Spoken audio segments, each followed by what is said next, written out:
Hi friends, welcome to my channel. నేను మీ సత్య. ఇవాళ అయితే నేను చికెన్ పలావ్ చేస్తున్నాను. చికెన్ పలావ్ ఎలా చేస్తున్నానో చూసేద్దాం రండి. దీనికోసం అయితే నేను పొయ్యి వెలిగించుకొని దీని మీద ఒక తపాలు అయితే పెట్టుకొని ఆయిల్ అయితే వేసుకున్నాను.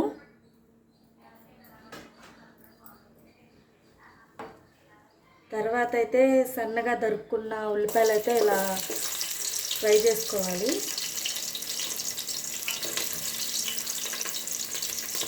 ఇది బాగా గోల్డెన్ కలర్లోకి వచ్చే వరకు కూడా మనం వేయించుకుంటూనే ఉండాలి.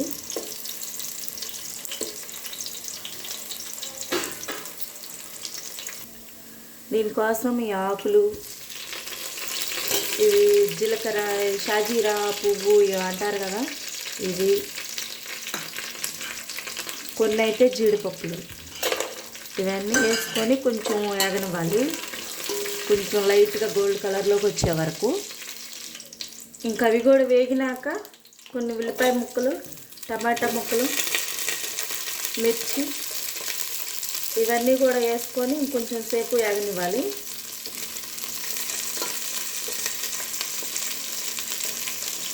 అవి అలా వేగుతుండగానే అల్లం వెల్లుల్లి పేస్ట్ అయితే ఇట్లా దంచుకొని పెట్టుకున్నాను. చాలా అంటే చాలా కలర్ఫుల్గా, మనకి స్మెల్కి కూడా మంచిగా, ఆరోగ్యానికి మంచిగా ఉంటుంది, స్మెల్కి కూడా బాగుంటుంది. ఇదైతే వేసుకొని కాసేపు అయితే ఇట్లా వేయించుకుంటూ ఉండాలి. పచ్చి వాసన పోయే వరకు వేయించాలి. వెంటనే నీళ్లు పోయటం కానీ మనం అలా చేయకూడదు. ఇదైతే పచ్చివాసన, పూర్తిగా పచ్చివాసన పోయి మంచిగా ఫ్లేవర్ని ఇచ్చే వరకు అయితే మనం మిడిల్లో పెట్టుకొని అయితే దీన్ని మనం ఇట్లా వేయించుకుంటూ ఉండాలి. లేకపోతే పచ్చివాసన అసలు టేస్ట్ అనేదే పోయిద్ది. ఈ అల్లం వెల్లుల్లి పేస్ట్ కనుక సరిగ్గా వేగకపోతే. దీనికోసం అయితే ఇంక మనం రైస్ అయితే అంతలోకి మసాలా అదంతా దాని మీద పొయ్యి మీద పెట్టుకొని అది వేగే లోపు నేనైతే ఈ చికెన్ అయితే ముక్కలుగా కట్ చేసుకుందామని ఇంకా ముక్కలుగా కట్ చేస్తున్నాను. ఆల్రెడీ వాళ్ళు మామూలుగానే సన్న ముక్కలే ఇస్తారు, కానీ మనకు సరిపడా మనకు తగినంత విధంగా మనకు కావాల్సిన సైజులో ముక్కలు అయితే ఇలా ఇంటికి తీసుకొచ్చుకున్నాక కట్ చేసుకొని కడుక్కొని పక్కన పెట్టుకోవాలి. మనం కూర వండేటప్పుడే మనం వెంటనే పొయ్యి మీద వేస్తున్నాం అనగానే మనం కడగాలి, లేదా ముందరగానే కడిగి ఆడబెట్టుకుంటే స్మెల్ అయితే వచ్చిద్ది.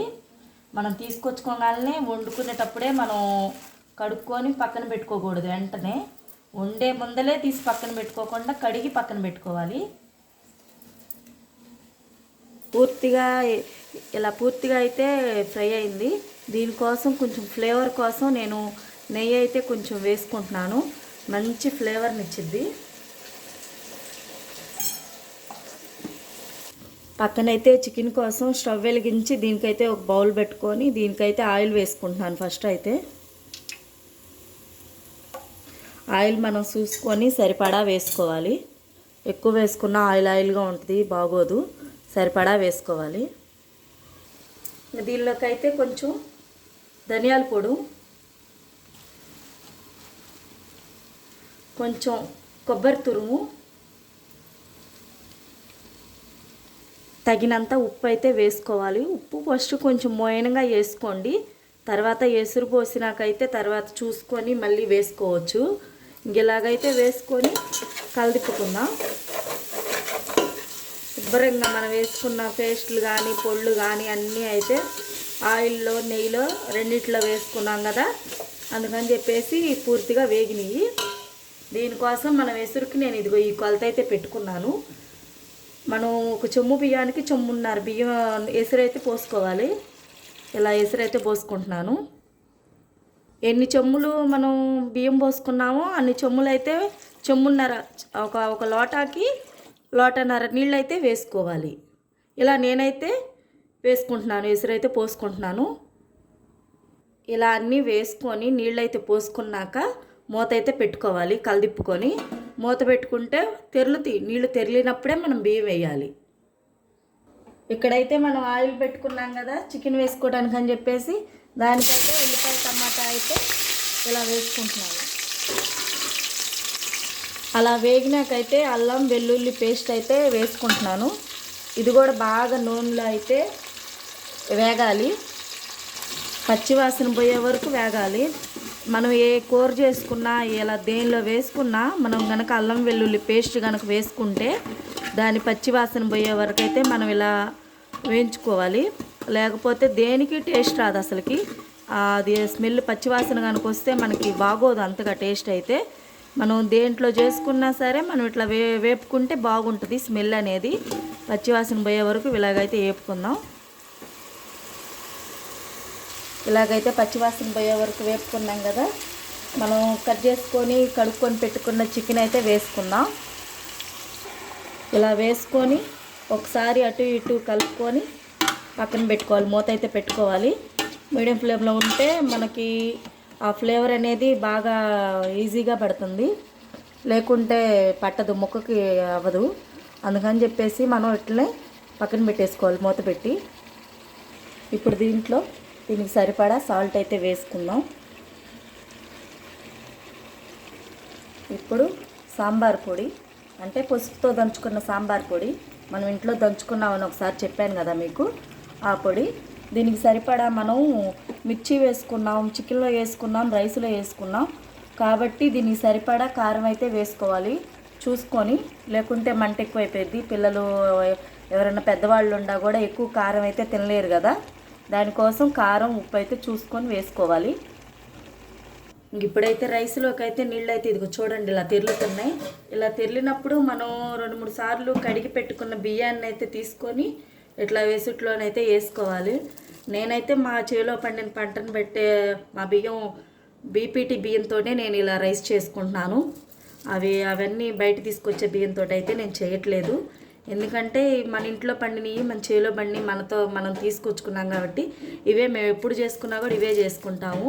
ఇంకా బయట నుంచి తీసుకొచ్చి బియ్యం వండాలంటే ఎవరైనా చుట్టాలు వస్తేనో లేకపోతే ఏదైనా ఫంక్షన్లకు అయితేనే అలా వండుకుంటాము. లేకపోతే మేము ఎన్నిసార్లు వండుకున్నా కూడా ఇలాగనే వండుకుంటాము.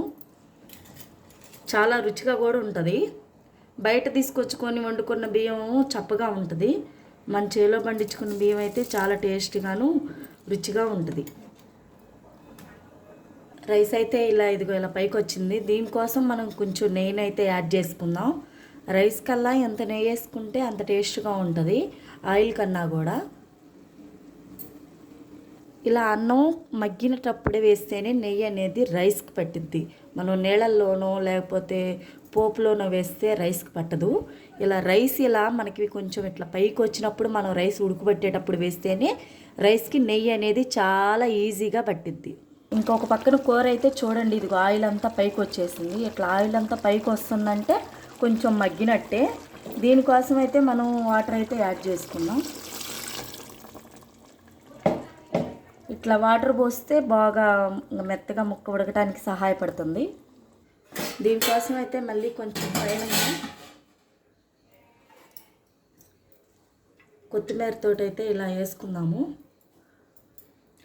కరివేపాకు, కొత్తిమీర ఇవన్నీ వేసుకుంటే మంచిగా టేస్ట్ అనేది మనం ఏది చేసుకున్నా కానీ కొత్తిమీర ఇట్లా కరివేపాకు దాని ఫ్లేవర్ లేకపోతే టేస్టే అనిపించదు.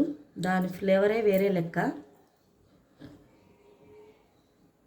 ఇప్పుడైతే మన రైస్ అయితే ఇట్లా ఉడికేసింది. చాలా అంటే చాలా ఎమ్మీగా కలర్ఫుల్గా కానొస్తుంది చూడండి.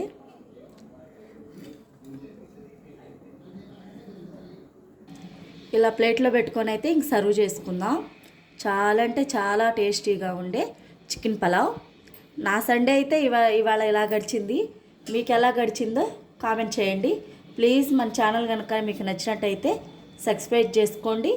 వెళ్తూ మీకోసం ఇంత కష్టపడ్డాను కాబట్టి స్మాల్ లైక్ అయితే చేయండి. Bye friends.